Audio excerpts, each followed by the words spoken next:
बिहार में शुरू हुआ रामचरितमानस को लेकर विवाद अब यूपी में भी लगातार बढ़ता ही जा रहा है, क्योंकि बिहार के मंत्री चंद्रशेखर यादव के दिए विवादित बयान के बाद यूपी के सपा नेता स्वामी प्रसाद मौर्य ने भी मानस की चौपाई पर उंगली उठाई थी।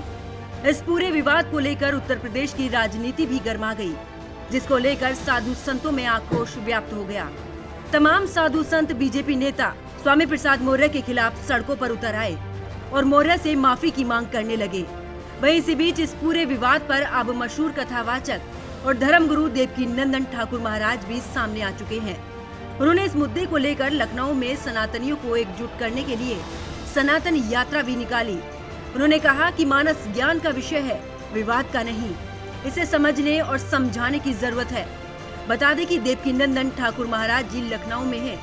उन्होंने कहा कि वो सपा प्रमुख अखिलेश यादव को खोज रहे हैं, उनसे मिलकर मानस को लेकर भ्रम दूर करना चाहते हैं।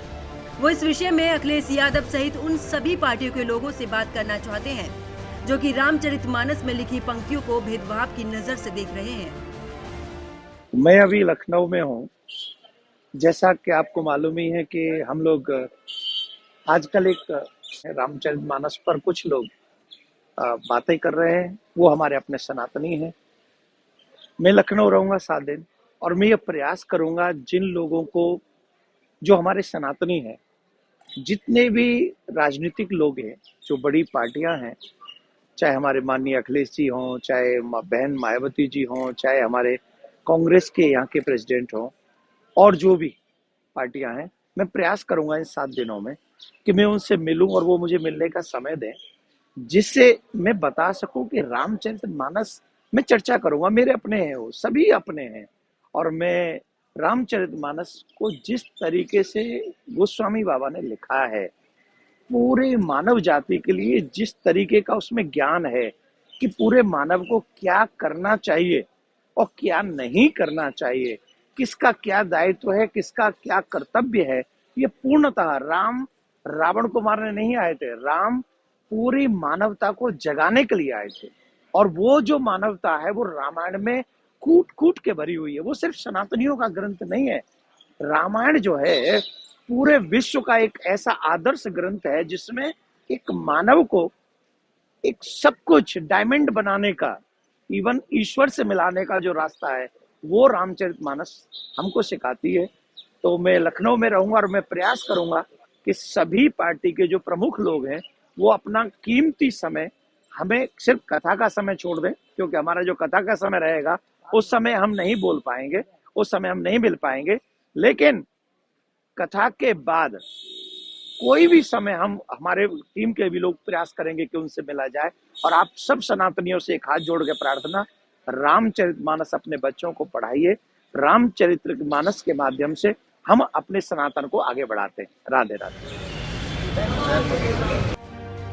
लखनऊ प्रवास के दौरान देवकीनंदन ठाकुर जी महाराज अखिलेश यादव को खोज रहे हैं, उनसे मिलना चाहते हैं, लेकिन अखिलेश यादव की तरफ से कोई जवाब नहीं आया है। जब एक प्रेस कॉन्फ्रेंस में पत्रकार ने सपा नेता स्वामी प्रसाद मौर्य से देवकीनंदन महाराज के मिलने की बात पर सवाल किया, तो मौर्य इस सवाल से बचते नजर आए। साथ ही चर्चा के इस विषय को गोलमोल कर दूसरी दिशा की ओर मोड़ दिया। जिन लोगों ने जाति बनाई उन्हीं लोगों को इस पर बैठ के बात करना होगा, क्योंकि एक सामान्य सी बात है, हम तो जाति व्यवस्था के भुक्तभोगी हैं। जिन लोगों ने जाति व्यवस्था के नाम पर अपना वर्चस्व स्थापित किया, ठेकेदारी चलाया,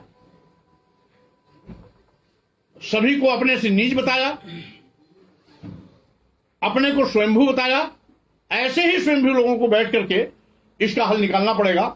भुक्तभोगियों के इकट्ठा होने से या उनके बात करने से इस मामले का हल नहीं होना है। स्वामी प्रसाद मौर्य के इस बयान को सुनकर लगता है कि वो अपनी की हुई टिप्पणी से केवल राजनीति गरमा रहे हैं। तभी तो उन्होंने देवकीनंदन महाराज जी से चर्चा के विषय को नकार दिया और खुद को चर्चा से दूर रखने को कहा। हालांकि इस मामले में लगातार देवकीनंदन जी की ओर से राजनीतिक पार्टियों से चर्चा की बात उठ रही है, ताकि लोगों के मन में पनपने वाले भ्रम को दूर किया जा सके।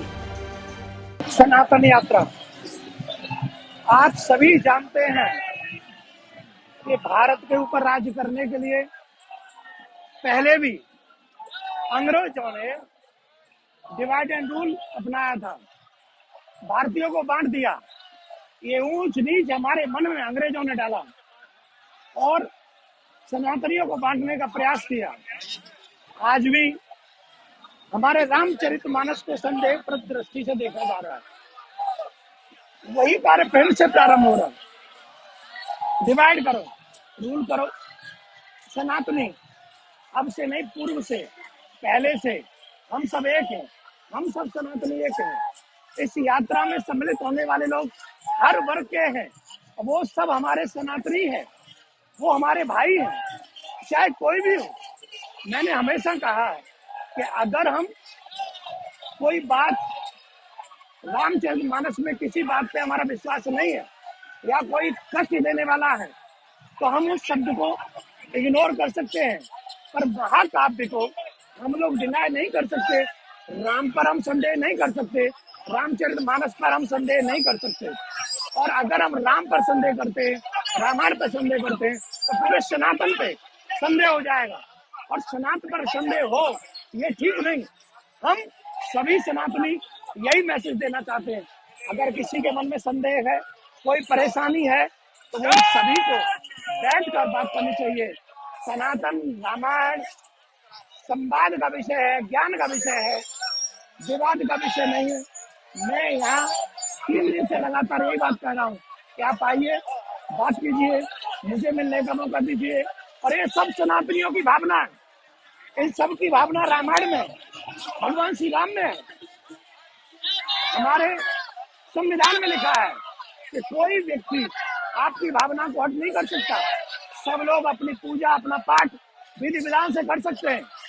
ये हमें अम्बेडकर साहब ने अधिकार दिया है। तो रामायण को जलाने का अधिकार संविधान में नहीं है।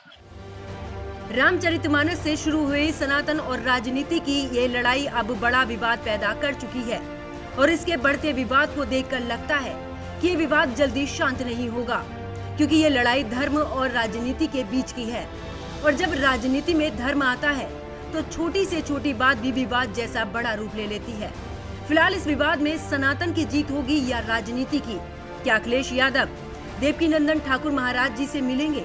क्या देवकीनंदन ठाकुर महाराज जी की बात अखिलेश यादव समझेंगे या सिर्फ इस पर राजनीति ही होती रहेगी? ये तो फिलहाल आने वाला समय ही बताएगा। न्यूज वॉच इंडिया के लिए ब्यूरो रिपोर्ट के साथ शिवानी शर्मा।